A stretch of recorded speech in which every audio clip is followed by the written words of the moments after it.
আজকে আপনাদের সঙ্গে শেয়ার করব কিভাবে এই ব্যাংকটাকে আমি একদমই ইউনিক একটা লুক দিলাম। আসসালামু আলাইকুম ভিউয়ার্স, কেমন আছেন সবাই? আশা করছি যে যেখান থেকে ভিডিওটি দেখছেন সবাই ভালো আছেন। আলহামদুলিল্লাহ আমরাও বেশ ভালো আছি।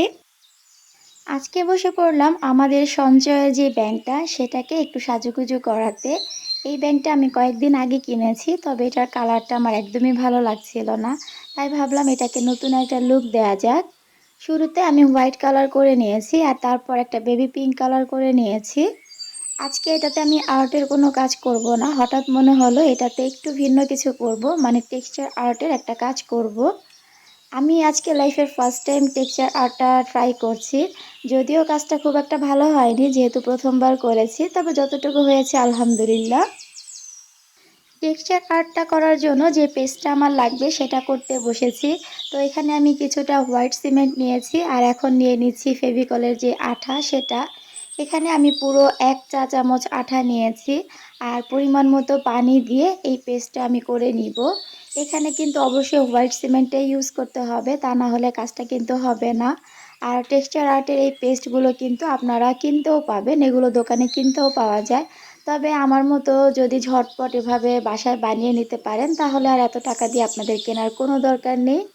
এটা দিয়েও কিন্তু খুব সুন্দর করে টেক্সচার আর্টের কাজটা করা যায়, সেটা আপনারা একটু পরেই দেখতে পাবেন। এখানে একটু একটু করে পানি দিয়ে আমি ভালো করে এই মিশ্রণটা করে নিচ্ছি। এটার টেক্সচারটা এমন হবে, অনেক বেশি পাতলাও না আবার অনেক বেশি ঘনও না, একদম মিডিয়াম। তো ভালো করে এটাকে আমি করে নিয়েছি। আর যারা ভিডিও দেখতে শুরু করেছেন তাদেরকে রিকোয়েস্ট, প্লিজ ভিডিওতে একটা লাইক দিয়ে ভিডিওটি কন্টিনিউ করবেন।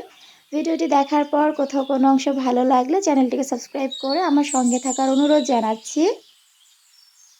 তো আমার পেস্টটা কিন্তু মোটামুটি রেডি, দেখতেই পাচ্ছেন এটার ঘনত্বটা কেমন হয়েছে। তো এটাকে আমি এখন একটা পলিথিনের মধ্যে নিয়ে নিব। আপনাদের কাছে যদি কেক বানানোর যে ব্যাগগুলো থাকে, ওই পাইপিং ব্যাগগুলো থাকে, তাহলে সেটাতে নিয়ে নিতে পারেন। আমার কাছে নেই তাই আমি পলিতে নিয়ে নিয়েছি আর এটাকে ভালো করে 4-5টা আমি কস্টিপ দিয়ে লাগিয়ে নিয়েছি। এখন হচ্ছে মাথার অংশটা আমি একটু কেটে নিচ্ছি। এটা আপনারা যে কোনোভাবে কেটে নিতে পারেন, আমি একটু কোনাকুনি করে কাটছি। এখন কিন্তু আমার টেক্সচার আর্টের সব কিছুই রেডি আর এখন এই ব্যাংকটার ভেতরে আমি কাজটা কমপ্লিট করব। তো এটা কিন্তু কিছুটা কেকে আমরা ডেকোরেশনটা যেভাবে করি ওইভাবেই ডেকোরেশনটা করব। লাইফের ফার্স্ট টাইম যেহেতু আমি টেক্সচার আর্টের কাজ করছি তাই দেখতেই পাচ্ছেন আমি কিন্তু একদমই দক্ষ নই। খুবই সাবধানে কাজটা করছিলাম আর ভাবছিলাম যে হবে কি হবে না। তো প্রথমে আমি এরকম একটা ফ্লাওয়ার শেপ করে নিলাম আর তারপর একটা ব্রাশের সাহায্যে এটাকে আমি করব। তবে এই ব্রাশটা একদমই স্মুথ ছিল না, এই কাজটা করার জন্য অনেক বেশি স্মুথ একটা ব্রাশ দরকার। তো পরবর্তীতে আমি অন্য একটা ব্রাশের সাহায্যে কাজটা করেছিলাম আর সেটা কিন্তু বেশ ভালো হয়েছিল। তবে শুরুর দিকে কাজটা একদমই সুন্দর হয়নি। যে কোনো কাজই যখন আমরা প্রথম করি তখন কিন্তু একটু এদিক সেদিক হয়। তবে করতে করতে হাতটা যখন একটু চালু হয়ে যায় তখন কাজটা পারফেক্টলি করা যায়। তো আপনারা যারা আমার মতো ফার্স্ট টাইম টেক্সচার আর্ট করবেন তাদেরকে বলবো অবশ্যই অনেকটা ধৈর্য নিয়ে আস্তে ধীরে কাজটা করবেন।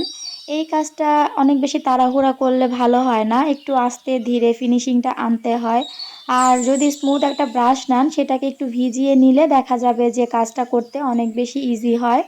এই যে এই ব্রাশটা দিয়ে কাজটা সুন্দর হচ্ছিল না, যার কারণে আমি হাত দিয়েও ট্রাই করেছি, তো কোনোভাবেই হচ্ছিল না। পরবর্তীতে আমি একটা একদমই সফট ব্রাশ নিয়েছিলাম আর সেটা পানিতে ভিজিয়ে যখন কাজ করছিলাম তখন কিন্তু কাজটা আমি খুব সুন্দরভাবে করতে পেরেছি। তো আপনারাও এভাবে করতে পারেন। এই যে দেখেন এইটা কিন্তু খুব সুন্দর একটা ফিনিশিং আসছে, কারণ এই ব্রাশটা আমি ভিজিয়ে নিয়েছি আর ব্রাশটাও অনেক বেশি সফট ছিল। বিভিন্ন ওয়ালমেট তৈরিতে টেক্সচার আর্টের কাজগুলো কিন্তু অনেক বেশি জনপ্রিয়, সেটা আমরা কম বেশি সবাই জানি। তবে আমার মতো মাটির ব্যাংকে টেক্সচার আর্ট কে কে করেছেন সেটা আমার আদৌ জানা নেই, আদৌ কেউ করেছেন কিনা সেটাও জানি না। তবে এই ব্যাংকটা কালার করার পর আমি অনেক বেশি ভাবছিলাম যে এটাতে আসলে আমি কি করব। একবার মনে হয়েছিল ক্লে দিয়ে ডেকোরেশন করব, পরবর্তীতে মনে হয়েছিল কালার দিয়ে ফ্লাওয়ার এঁকে দিব বা কোনো একটা ডিজাইন করব। তো পরে মনে হলো যে এগুলো সবটাই তো কমন, একটু আনকমন কিছু ট্রাই করি।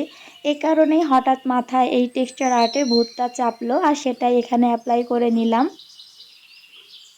তো একটা একটা করে ফুল পাতা সব কিছুই আমি এঁকে নিয়েছি। আর এই যে এটা শুকানোর পর এখন আমি কালার করব। এখানে আমি একেকটা ফুল একেকটা কালারের দিব। প্রথমে পার্পল কালারটা করছি। অনেকেই কালার নিয়ে প্রশ্ন করবেন, তো কালার সম্পর্কেও বলে দিচ্ছি। এখানে আমি অ্যাক্রামিনের কালার ব্যবহার করছি। আপনারা চাইলে অ্যাক্রিলিকের কালারও ব্যবহার করতে পারবেন। এই ব্যাংকটা কাজ করার সময় আমার অনেকটা টেক্সচার আর্টের পেস্ট বেঁচে গিয়েছিল। তো সেটা দিয়ে আমি আমার ননদিনীর ব্যাংকটাকেও একটু ডিজাইন করেছি। সেটা একটু পরে আপনাদেরকে দেখাচ্ছি। এই যে কালার করার পর ফাইনাল লুকটা দেখাচ্ছি। এখানে আমি কালারটা শুকিয়ে যাওয়ার পর কিছুটা 3D আউটলাইনারের কাজ করেছি। সেই সাথে কিছুটা সিলভার কালারের আফসানের কাজ করেছি। যার কারণে একটা আফসানের কাজ দেখতেই পাচ্ছেন, গ্লেসি ভাব আসছে। আর 3D আউটলাইনারের কারণে পাতা বা ফুলের যে শেপটা এটাকে একটু হাইলাইট করার জন্য এটা আমি ইউজ করেছি। তো ওভারঅল আপনাদের কাছে কাজটা কেমন লেগেছে অবশ্যই ছোট্ট একটা কমেন্ট করে জানাতে ভুলবেন না। আমার কাছে তো বেশ ভালোই লেগেছে। প্রথম অনুযায়ী আমি বলব ভালোই হয়েছে। তারপরও আপনাদের মতামত আশা করছি। আর আপনারাও চাইলে এভাবে ট্রাই করতে পারেন। আল্লাহ হাফেজ।